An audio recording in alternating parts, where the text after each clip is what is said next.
नमस्कार. शोभाज मराठी चॅनलमध्ये तुमचं स्वागत आहे. लगेच रेसिपीला सुरुवात करतो. 2 वाटी थालीपीठ भाजणीचं पीठ घेणार आहे.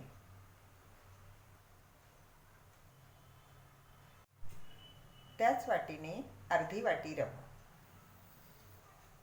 बारीक चिरलेला कांदा,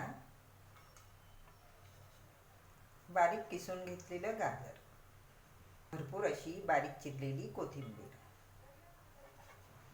आवडीनुसार लसूण आणि हिरव्या मिरचीचा ठेचा, थोडीशी हळद,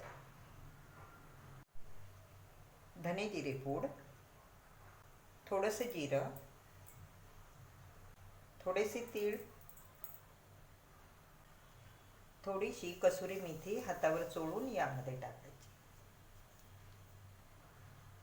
चवीनुसार मीठ. सर्व साहित्य अगोदर एकत्र करून घ्यायचं. गरजेनुसार पाणी टाकून याचा गोळा मळून घ्यायचा.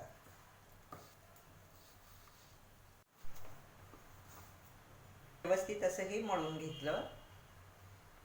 5 ते 10 मिनिटं हे झाकून ठेवायचं. पोळपाट घेतला, त्यावर इकोबेक पेपर ठेवला. पेपरला थोडंसं तेल लावून घ्यायचं.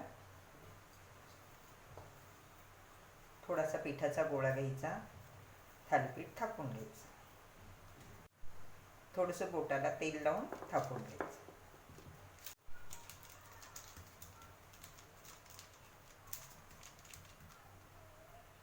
बोटाने याला 5 असे छिद्र करून घ्यायचे.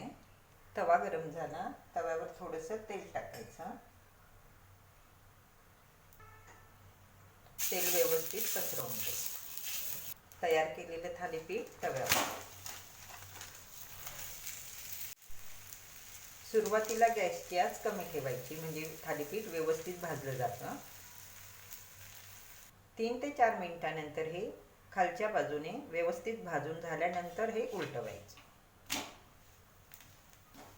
2 ते 3 मिनिटानंतर सर्व बाजूंनी याला तेल टाकायचं.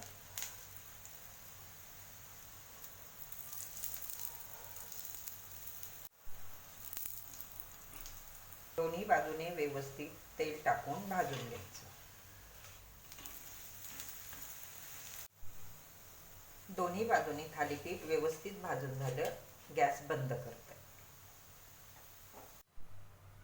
हे तुम्ही दही किंवा शेंगदाण्याची चटणी, खोबऱ्याची चटणी, लोणचं यासोबत खाऊ शकता. नाश्त्यासाठी, टिफिनसाठी अतिशय झटपट तयार होणारी ही रेसिपी आहे.